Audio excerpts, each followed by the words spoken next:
Orang hanya menghargai kamu saat kamu berhasil. Itu fakta pahit kehidupan.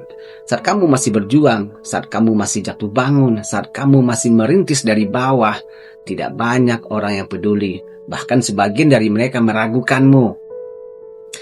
Saat kamu sedang berjuang, orang jarang melihat usahamu. Mereka tidak melihat malam-malam panjang yang kamu lewati. Mereka tidak melihat lelah yang kamu sembunyikan. Mereka tidak tahu berapa kali kamu hampir menyerah.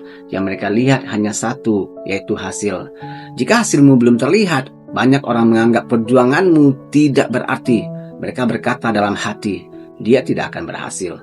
Sebagian bahkan meremehkanmu. Tapi lihatlah apa yang terjadi ketika seseorang mulai berhasil. Ketika usahanya mulai membuahkan hasil. Ketika hidupnya mulai berubah.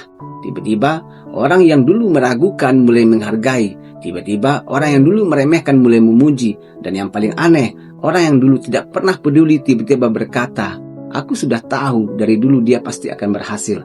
Padahal saat kamu berjuang, mereka bahkan tidak ada. Inilah kenyataan kehidupan.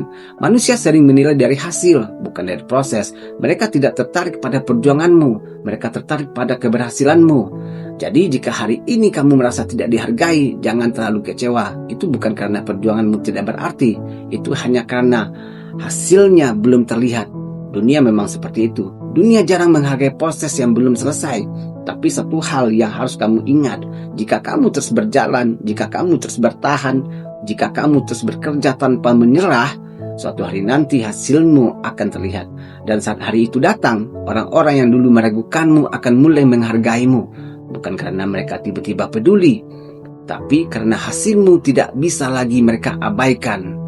Jadi jangan berhenti hanya karena hari ini tidak ada yang menghargaimu. Teruslah berjuang, karena dalam kehidupan ini seringkali penghargaan datang setelah keberhasilan, bukan sebelum. Dan ketika kamu berhasil nanti, biarkan hasilmu yang akan berbicara.